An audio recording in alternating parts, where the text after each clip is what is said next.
Muhammad, he said, God reveals himself to humanity. God chose to reveal himself to humanity.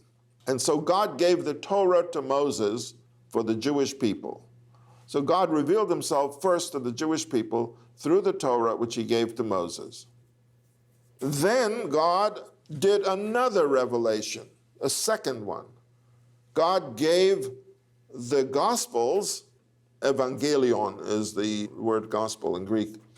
He uses the word Injil, which is the Arabic pronunciation of evangel.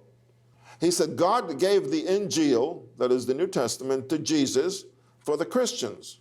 That was the second revelation. Now he says God is giving the Koran to Muhammad for the Arabs.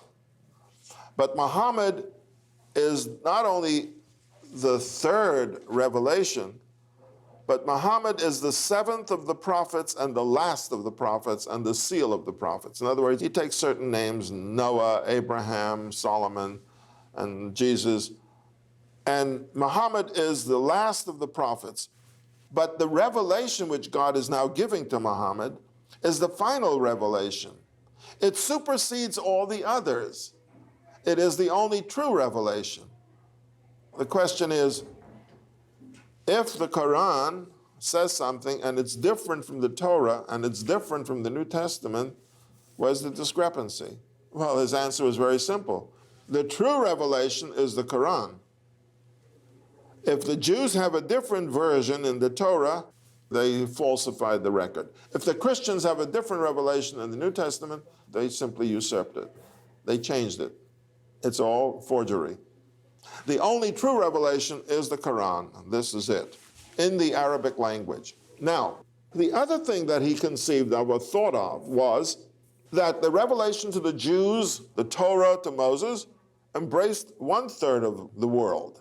The revelation to Jesus in the New Testament embraced the 2/3 of the world. The final revelation now embraces the entire world.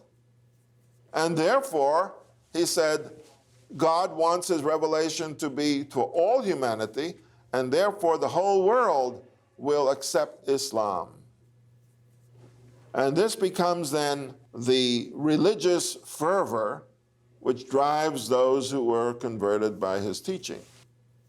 By the way, he adopts also Jewish practices. For example, the Sabbath day, a Yom Kippur, the festivals of pilgrimage.